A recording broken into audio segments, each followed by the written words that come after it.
Disalahne aja nyalani Gusti Allah. Ya sing salah menungso dhewe. Oke. Iya. Nah, yang Jati, akhir-akhir ini ketika saya muter ke sana kemari gitu ketemu banyak orang dengan pengalaman dan perjalanan batin yang sendiri-sendiri masing-masing gitu ya. Tidak sedikit dari mereka yang merasa mendapatkan suara. Nggak tahu suara itu dari mana. Bisa dari dirinya sendiri atau dari mana. Tapi yang jelas ada suara itu yang diikuti, ada juga yang diabaikan gitu. Yang ingin saya tanyakan, apakah ketika kita mendengarkan suara itu pasti sebuah kebenaran?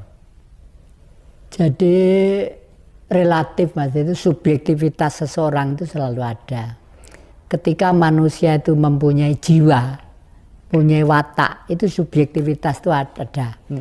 Dan semua seperti yang diceritakan Mas Indra itu tergantung dari kebiasaan mereka masing-masing ya toh. Ini makanya paguyuban kejawen itu jumlahnya banyak, bermacam-macam jumlahnya itu. Tapi anehnya, meskipun tidak ketemu satu dengan yang lainnya, nggak sampai bentrokan permusuhan itu nggak ada. Hebatnya di situ karena dasar backgroundnya sudah Jawa iki mau, beneh iki mau ya. Intinya di sana. Jadi kalau mereka itu ada yang menganut ini sering kemasukan, sering ini ya boleh-boleh saja. Memang kadang-kadang ada seperti itu ya. Suatu contoh begini, seperti ketika saya dimintai dimintai tolong oleh orang yang lain yang sakit, misalnya itu ya, saya hanya diam sebentar. Lah setelah diam sebentar tuh sukma saya mencoba untuk pergi ke sana, pergi ke rumah dia. Sukma itu kalau dalam Sabto Dharma namanya racut. Iya, ngeracut ya, ngeracut nggih. Pergi ke sana itu lalu Mas, jenengan itu rumahnya dulu itu di kiri kanan ada ini ya, ada ini, ada ini.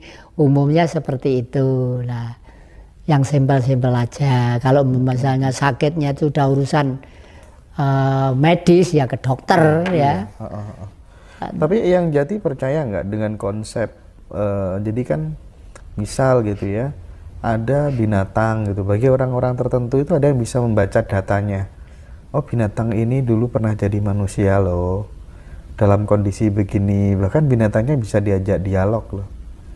Nah, artinya apa itu hidup kembali? Saya belum sampai mencermati itu ya, tapi saya sering juga mengetahui seperti itu. Bahkan kadang-kadang aneh. Binatang itu ada yang aneh, banyak yang aneh. Misalnya kucing ya. Kucing saya di Pedepokan itu, kalau kangen saya, itu duluin tidur di tempat tidur saya. Kucing. Kalau saya datang tuh langsung dia tuh sembunyi, pura-pura sembunyi, lalu nanti itu biar saya itu bilang, kaget aku gitu loh ya.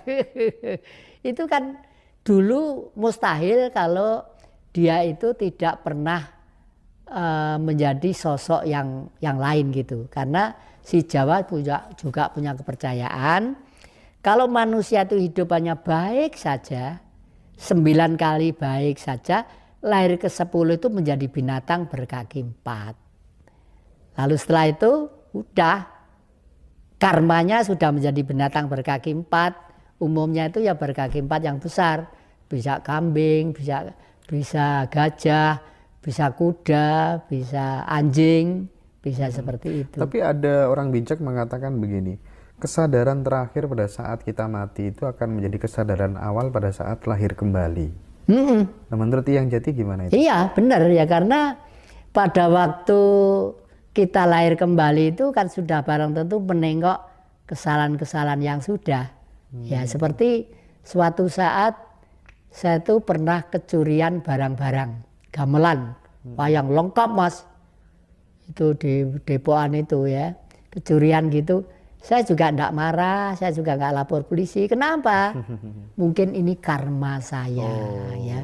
Hidup tahun berapa gitu. Ya nyatanya saya masih dikasih umur yang panjang. Bahkan yang mencuri itu kesiksa.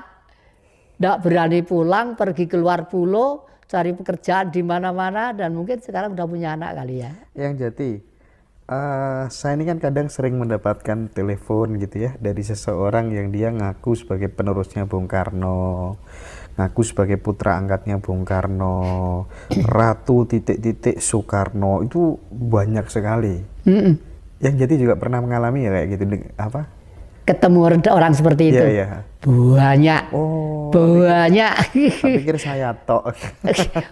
Jadi ratusan Mas, ratusan. Jadi saya hanya berpikir seperti ini, bagaimanapun kalau seseorang mengaku putra Bung Karno, ketitisan Bung Karno, paling tidak dia itu seorang nasionalis lah ya.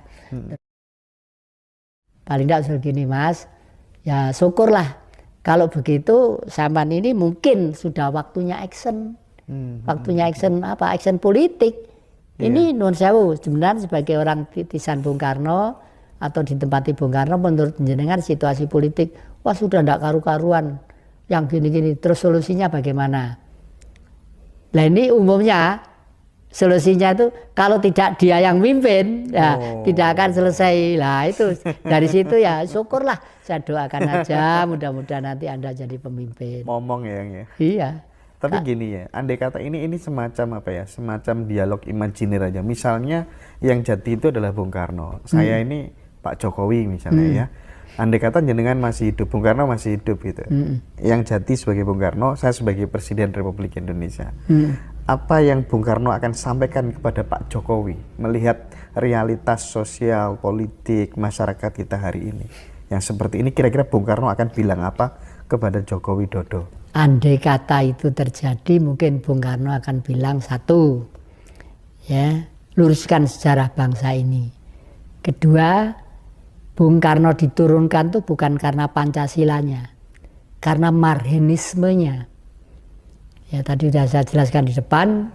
Ya, yang ketiga, apa yang saya canangkan 3 Trisakti laksanakan. Bebas aktif politik, berdikari dalam ekonomi, dan berkepribadian dalam kebudayaan. Mungkin itu yang akan disampaikan. Yang ketiga, kurikulum pendidikan ini rubah semua. Mulai dari SD, TK bila perlu dirubah. Jangan sampai di negeri ini ada orang membawa pikiran warga negara itu dalam image yang lain. Sehingga suatu saat habis gede bangga menjadi bangsa lain, itu kan sentir kentok tuh. Terus dimulai dari kurikulumnya. Iya, kurikulum. Seperti budi pekerti di sekolahan itu. Kelihatannya sepele untuk anak-anak saja.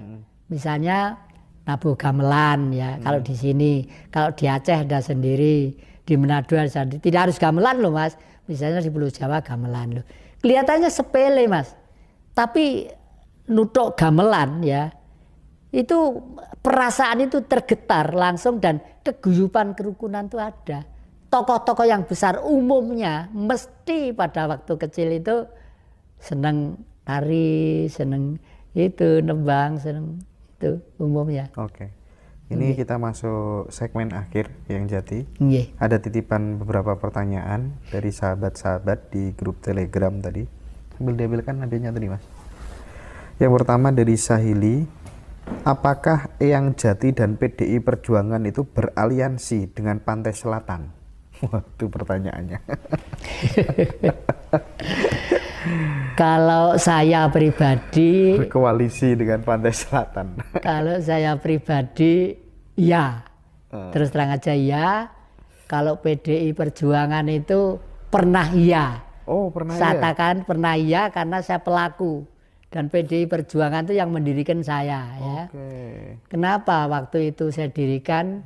Karena waktu itu kita masih berhadapan dengan suatu sistem pemerintahan yang namanya Orde Baru. Terus lama-kelamaan saya tuh mempunyai sahabat namanya Maharani Suwita dari Ciledug, mahasiswa UI ya, umur 27 tahun.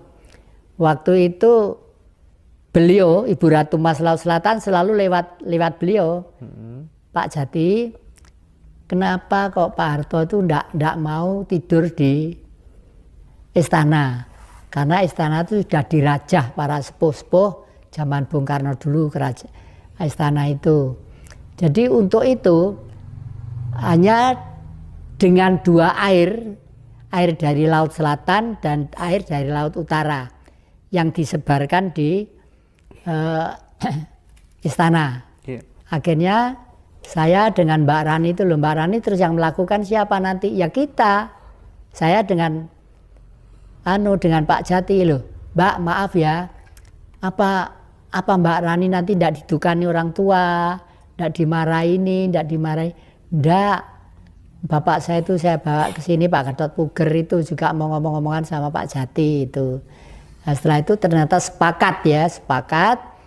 Lalu Laut Selatan saya ambilkan di Pelabuhan Ratu sana, Laut Utara saya ambilkan dari Manokwari. Ya, terbang ke sana sebenarnya gula-gula duit dewe, terbang orang 2 cari itu aja. Terus setelah itu dilalah ya, setelah dapat Mas, masuk istana itu loh. Dia ngasih tahu Ibu Ratu Mas Laut Selatan, suruh nyebari air laut itu. Terus masuk istana tuh, nggak ada orang tahu, cuma bari gini. Nyebari sirati banyu gini, terus sampai di belakang itu kan dapur. Ada gini, tek, Pak, udah lama nggak kelihatan di mana Pak? Oh di luar negeri deh, nggak tahu saya kelihatan siapa itu. Nggak tahu Mbak Rani itu sekarang di mana. Dan saya yakin Mbak Rani mudah-mudahan masih sehat sekeluarga. Cuantik ya dulu ya? Ya? Cuantik dulu. Oh cuantik, lembut gitu. Pantesan yang mau diajak ya? Iya. Cantik ya moyang ya? Iya cantik. Dan beliau itu aneh, pada waktu di Alas Ketonggo di Ngawi, itu metik bunga bote itu dipetik, yang kembangnya mentil-mentil makanan ular itu. Pak Jati ini nanti dibawa pulang ya. Oh iya Mbak, gitu. Terus beliau saya antar ke kereta stasiun, pulang ke Jakarta, saya pulang ke sini. Pikiran saya paling ini nanti kalau sampai di rumah ndak alum, kalau ndak alum ya garing gitu aja lah. Namanya ternyata dari rumah tuh jadi pusaka Mas. Jadi pusaka. Pusaka hebat sekali itu saya simpan. Hebat. Dan pusaka itu dahsyat kekuatannya. Luar biasa yang. Nah kita lanjutkan nih Jati. Ini ada yang banyak teman-teman yang belum laku, masih jomblo, belum dapat jodoh ya. Ada nggak tips, karena jenengan ini sebagai orang yang dulu ketika masih muda juga berhasil menggait banyak wanita-wanita cantik. Nah caranya biar cepat mendapatkan jodoh itu gimana? Kalau belum dapat jodoh itu ada 2 sebab ya. Sebab pertama mungkin memang diselamatkan oleh leluhur dan zaman. Sebab yang kedua mungkin memang agak awang-awangan ya, mungkin faktor ekonomi, faktor ini, faktor inilah. Diselamatkan itu begini, nggak mungkin seseorang yang tidak dapat jodoh, terkecuali memang kodrat atau karma. Paman saya itu sampai sedo, ya, Pak Leknya Bu Jati, itu juga nggak dan berbahagialah kalau orang meninggal belum pernah punya jodoh. Kenapa bahagia? Karena pada waktu kita mati, itu nggak ada tanggung jawab konsekuensi logis. Karena mati itu hanya kembalinya sang suci kembali ke istana Tuhan. Ya. Rogo itu kembali ke bumi. Dan pada waktu sang suci masih dibungkus oleh rogo, itu punya sifat, punya jiwa. Jiwa itu kadang-kadang bisa salah, bisa keliru, bisa benar. Itu. Nah, kalau banyak salahnya itu sang suci itu dibungkus sifat yang tebal. Sehingga untuk kembali suci itu ngoncek ini ya lama gitu loh. Mungkin bisa ratusan, ribuan tahun begitu. Ya, jadi bagi mereka yang sampai sepuh kok ndak kawin, ndak niat kawin, berbahagialah. Ya. Itu bukan suatu hal yang buruk ya. Bukan suatu yang buruk, justru malah istimewa. Bahkan akhir-akhir ini banyak itu sebagai pilihan hidup seperti itu. Iya. Pilihan hidup. Iya. Bagaimana pendapat Eyang dengan adanya kepribadian ganda dan boleh dibilang sering melihat hal-hal yang gaib atau istilahnya melihat entitas berada di sekelilingnya. Jadi ada orang-orang tertentu yang mereka itu bisa menyaksikan entitas-entitas gaib. Menurut Eyang Jati gimana?